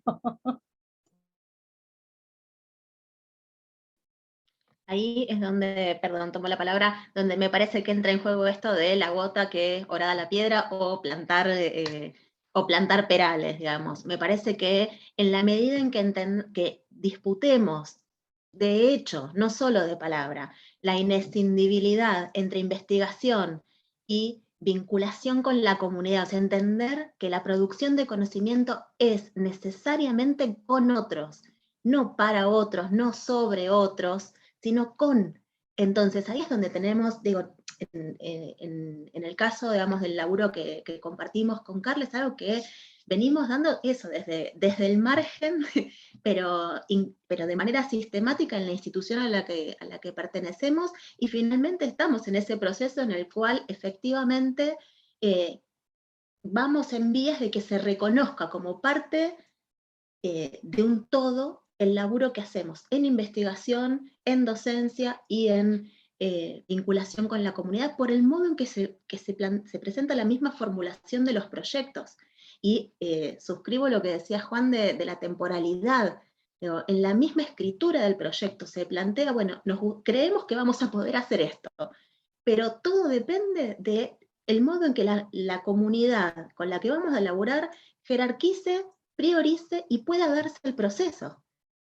Entonces, desde la propia formulación de los proyectos, que implican un montón de discusiones institucionales, implica agarrarnos de los pelos, porque además, y digo, implica y hacer el reconocimiento, no solo en términos de derechos laborales, sino en términos de la valorización equivalente del laburo con los otros, al laburo que hacemos con los otros fuera de la universidad, al laburo que hacemos con los colegas. Digo, es una disputa en múltiples niveles, pero que, insisto, implica bancar una incomodidad enorme, porque implica dar discusiones con gente que habla idiomas diferentes. Entonces, bancar esa incomodidad, digo, siempre que llego a este punto, pienso en algo que por supuesto es una analogía que me queda enorme, ¿no? Pero pienso siempre en el sentido con el que Walsh envía la carta abierta a la Junta a todos los editores de prensa. No esperaba que la publicaran, esperaba que no la publicaran. Entonces, cuando nos rechazan presentaciones, nos rechazan papers, de algún modo estamos dando esa discusión que en algún momento se instala en la agenda. Por eso insisto en bancar la incomodidad, porque muchas veces damos por hecho que el sistema científico es así, y entonces o lo tomamos como es, o nos retiramos a cuarteles de invierno, ¿no? Entonces creo que bancar la incomodidad con el cuerpo, de lo que significa decir, fundamentame por qué este proyecto no es viable, porque toma en cuenta los tiempos del otro. O por qué este informe final no sería aceptable porque dijimos que íbamos a hacer 1, 2 y 3, e hicimos 1 porque los actores en el territorio dijeron 1 y 7, y los otros 2 los descartamos. Digo, esa es la discusión que termina como abriendo, digo, lo mismo como en pensar los eventos académicos, en esto de los formatos de escritura o de comunicación pública de la ciencia. En la medida en que insistentemente vamos planteando que los eventos académicos no son solo académicos, eso implica pensar, digamos, a quiénes podemos alojar y de quién es ese lugar. Digamos, cuando invitamos a una jornada y toma una agenda propia por fuera de lo que estábamos planteando, o los actores no académicos devienen coorganizadores de la jornada, bueno, ahí estamos ensanchando los márgenes de lo que la universidad habilita, ¿no? Eso, no sé.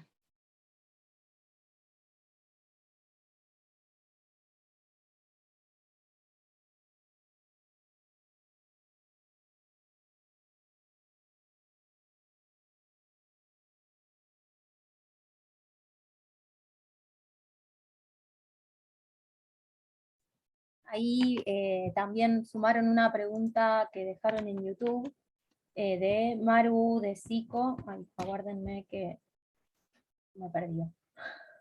Acá. En relación a lo último que mencionó Hernán, ¿cómo consideran articular una relación más dinámica y crítica entre estudiantes, docentes, extensión, luego y durante tanta virtualidad? Oh. Y en el medio la virtualidad.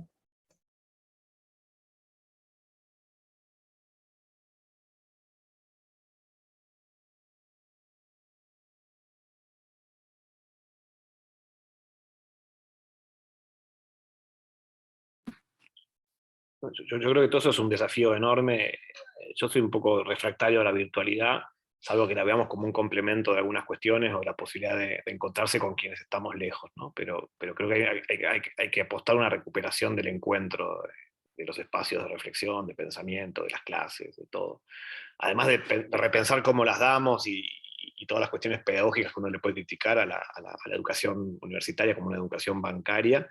Creo que hay algo del encuentro y del espacio físico que es importante, y por eso también no es, a ver, para mí no es casual o es muy contraproducente esa espacialidad tan fragmentada que tienen algunas de nuestras universidades, la UBA por ahí como el ejemplo máximo de esa dispersión absoluta de las facultades, la compartimentación de las disciplinas, ¿no? La JFAI como desafío interdisciplinario, transdisciplinario, casi inédito en la Universidad de Buenos Aires de lograr esta interdisciplinaridad que se ha logrado con la JFAI, desde física cuántica hasta sociología rural, no sé. ¿No? Eso es algo inédito no, muy poco común en universidades como la Universidad de Buenos Aires, que encima tiene esa dispersión geográfica donde la Facultad de Ciencias Sociales aún hoy no está unificada en un solo edificio, digamos, ¿no? Psicología también históricamente fragmentada. Entonces digo, no sé, no es que una ciudad universitaria unificada va a solucionar todos estos problemas, pero hay algo de esa territorialidad que se construye, que construyen los cuerpos, esas mentes pensando juntas, que hay que recuperar, ¿no? Y eso tiene que ver también con eso de las temporalidades, ¿no? Tener espacio y tiempo para poder estar juntos, pensando, debatiendo, discutiendo. Sí, perdón, universidades de todo el país, es cierto lo que me comenta ahí Federico, ¿no? Lo que digo, poniendo el ejemplo de Buenos Aires, que digo, es la universidad más grande del país y por otro lado es la más fragmentada de la Argentina, digo, en términos reales, digo, incluso de su política, ¿no? Es una federación de facultades con suerte, y las facultades son una federación de carreras, no son una universidad como tal, me parece, ¿no? Muchas veces se construye a sí misma como tal, pero no funciona como tal. No hay ese encuentro, ¿no? Entonces la JFAI como desafío me parece que es alucinante, es parte de la expresión académica de este intento de proto-movimiento social alternativo de la ciencia. Entonces hay algo de esta fragmentación, que en las ciencias sociales es más dura todavía porque ni siquiera te encontrás a discutir en tu propio instituto con tus colegas de equipo de investigación, porque cada uno trabaja en su casa, que hay que, ¿no? Hay que reconstruir un territorio del pensamiento académico, si se quiere, crítico. Y que la virtualidad obviamente no ayuda a eso muchas veces, aunque en otras cosas, obviamente si es un complemento, lo facilita, ¿no? La posibilidad de interactuar con colegas de otros lugares, etcétera, de manera mucho más fácil, y organizarse también mucho más fácil. O sea, no sé, incluso para la acción callejera, digamos, vos no puedes suplantar una movilización o un estallido social por un tuitazo o por una cadena de WhatsApp. Ahora, las cadenas de WhatsApp pueden ayudar a un montón de cosas. No sé, me imagino que la organización del estallido del 2001 hubiera sido mucho más efectivo, si se quiere, gracias a un WhatsApp que hubiera existido, ¿no? Pero no lo podía suplantar, ¿no? Obviamente. Entonces ahí creo que hay un desafío que todavía tenemos que entender lo que nos pasó en estos 2 años de pandemia con la virtualidad y cómo usarlo como complemento de ese encuentro necesario e irreemplazable de los cuerpos pensando y accionando juntos, ¿no? Ahí hay un desafío que no tengo una respuesta concreta, salvo esas intuiciones.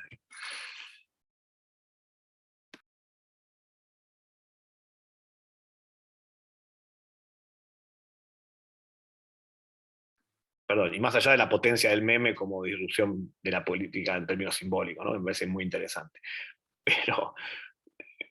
Pero más allá de eso, creo que hay algo ahí que tenemos que recuperar esa gimnasia de la lucha en las calles, las rutas, los territorios.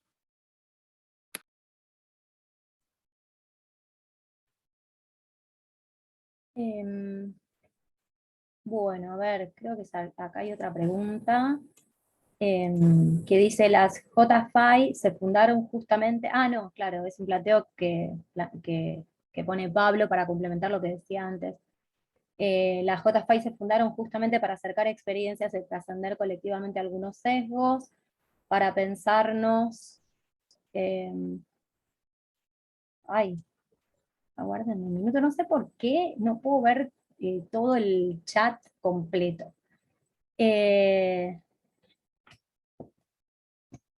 Ahí. Las JFI se fundaron justamente para acercar experiencias y trascender colectivamente algunos espacios y algunos sesgos, para pensarnos como sujetos sociales, trabajadores en clave para luchar territorialmente, de diversas maneras de hacer ciencia. En este sentido, aún falta un espacio como una coordinadora de las experiencias y que ordene los desafíos en las acciones. ¿Creen que la JFI podría brindar ese espacio? De hecho, ya Hernán planteó una tarea, ¿no? Esto de poder mapear e identificar los diversos espacios que ya vienen buscando estas prácticas y generando estas prácticas, ya sería hasta una tarea para una coordinadora. ¿Creen que las jornadas podrían ser un punto de partida para esto?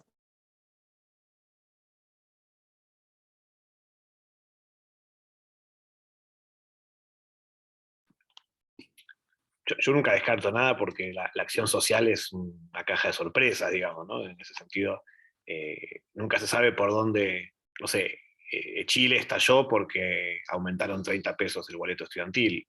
Obviamente no fue la razón del estallido, ¿no? Fue el detonante. Entonces las JFI yo creo que son un espacio, ¿no? ¿Cómo se dice? Es un espacio que muestra, ¿no? esta intersección entre lo académico y el formato académico con esos formatos insurgentes o subversivos o disruptivos. Insisto, la transdisciplina es de por sí para mí, en términos profundos, es de por sí disruptiva para la lógica de la ciencia actual, ¿no?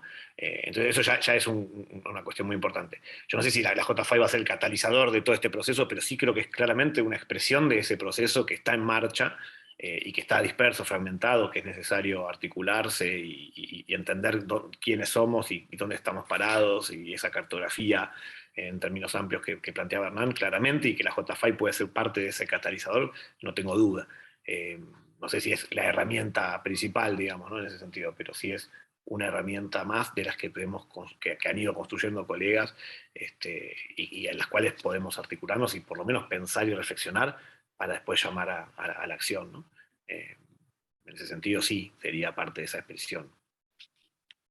Y agregaría ahí como otro desafío, que es el relevo generacional. de la necesidad de dialogar en primera instancia con los estudiantes. Creo que una de las preguntas o reflexiones en el chat venía a cuento de eso, ¿no? Es decir, cómo pensar el vínculo. Bueno, ahí creo que lo planteaban en la clave de docentes y estudiantes. Históricamente, digo, pensando en 3 grandes ciclos de la lucha de clase en América Latina, pensando la reforma del 18 y lo que genera y cómo en simultáneo se articula con la Revolución Mexicana, con las revueltas desde la Patagonia a la Semana Trágica, en fin, ¿no? Con todo lo que ahí genera de puente y de comunicabilidad. Ahí hay un primer ciclo, protagonista movimiento estudiantil. Segundo ciclo, década del 50, 60, si quieren el 68 mexicano, ¿no? La idea de autogestión académica, de universidad crítica. Y un tercer ciclo que es la impugnación al neoliberalismo, que se inicia en el 89 y que hoy se está reactualizando al margen de la debacle y del cierre de un ciclo gubernamental. O sea, a mí me parece más importante pensar en un ciclo de impugnación al neoliberalismo que desborda, que tiene una temporalidad propia, no acotable a los vaivenes gubernamentales. Y de nuevo, ahí hay un relevo generacional muy potente. O sea, Juan mencionaba Chile, y son estudiantes secundaristas de 15, 16, 17 años los que saltan los molinetes, pero también son jóvenes del pueblo nación mapuche, ¿no? que generan un relevo y un recambio en términos también étnicos, pero además, el 2018 y 2019 encontró a las juventudes estudiantiles, entre otras, feministas, denunciando la violencia heteropatriarcal y de género dentro de las universidades y fuera de ellas. Hubo un movimiento masivo en Chile, ¿no? Entonces, eso con sus particularidades también se dio en Colombia, la MANE, de la MANE a las últimas huelgas, donde el sujeto estudiantil de la universidad fue un epicentro muy, muy amplio, ni que hablar en Haití, donde la mayoría de la población es joven, ¿no? Las juventudes populares, y ni que hablar en Ecuador, donde hay justamente un relevo, no solo en la CONAIE, sino a nivel estudiantil, de las juventudes en el plano educativo, pero diría a nivel popular también. Entonces, no es por desestimar a los docentes, pero las grandes transformaciones y procesos revolucionarios tuvieron a los estudiantes como protagonistas, ¿no? Hay un material muy lindo en Chile que se llama De actores secundarios a protagonistas principales, ¿no? Digo, pensando un poco cómo los secundaristas son los que tienden a ser protagonistas.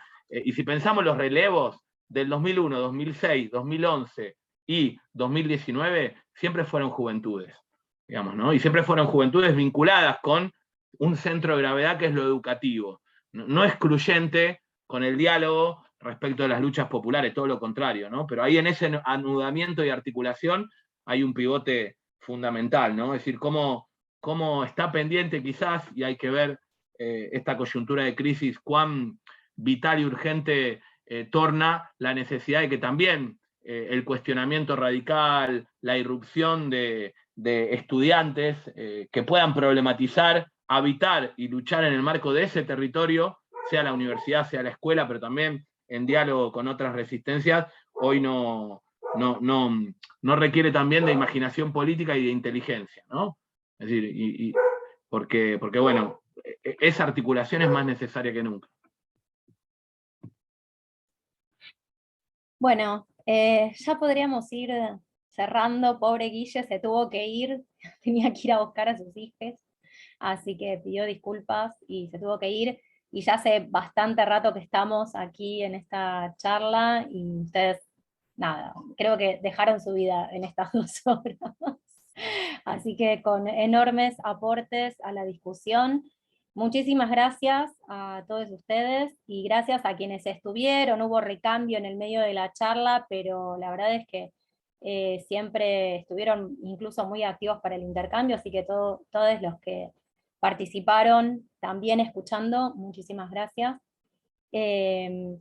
Si tienen ganas, podemos hacer un pequeño cierre, cada uno que esté interesado, 1 minutito nada más, como para cerrar la intervención, si les quedó algo en el tintero, y ya podemos dar por terminada la charla.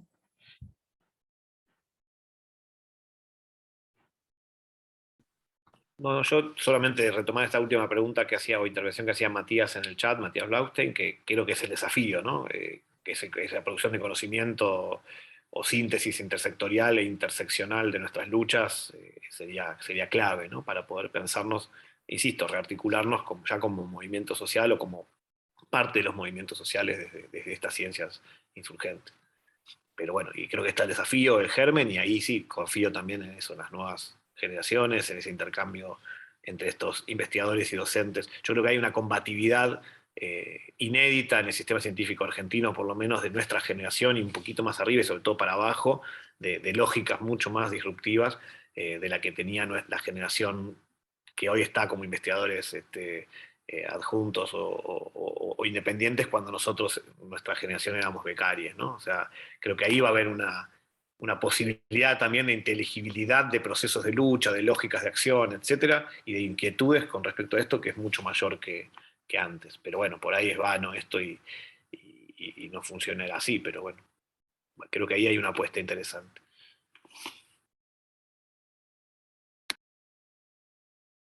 Y de nuevo, gracias por este espacio y estas reflexiones comunes con Les Compas. Muy, muy bueno. Lu.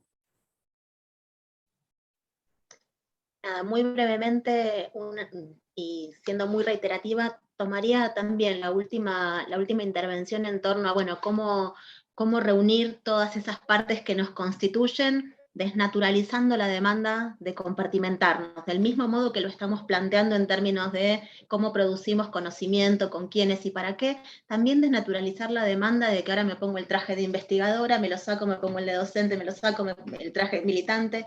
Asumir la reunión de todo lo que somos en toda nuestra praxis y todo lo que viene con eso, digamos. No puedo estar diciendo esto que digo y después ir al aula y tener a mis estudiantes sentados callados y darles una teórica magistral desde un estrado. Digamos. Entonces me parece que asumir la coherencia en la acción y en el pensamiento, pero sobre todo esto que lo que pensamos se traduzca en una praxis concreta en todos los órdenes de la vida, junto con todos los otros y todos los espacios que habitamos, es un desafío enorme, y que creo que es también una de las semillas posibles de transformación social. Gracias, Lu. Hernán.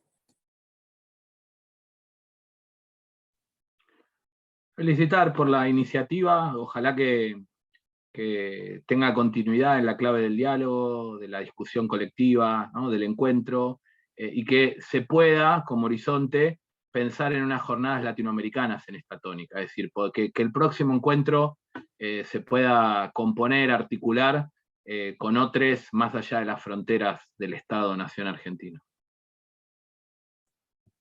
Bueno, maravilloso. Hernán nos ha tirado muchas tareas. Muchas gracias otra vez a vos, Hernán, a vos, Luciana, a Juan. Y los invitamos a que participen en el resto de las mesas y paneles de las jornadas, que miren el programa, que hay un montón de mesas y paneles todavía, quedan muy interesantes. Así que muchas gracias a todos y que sigan teniendo un buen día. Muchas gracias. Gracias a todos y todas. Un abrazo. Adiós. Nos vemos, compa.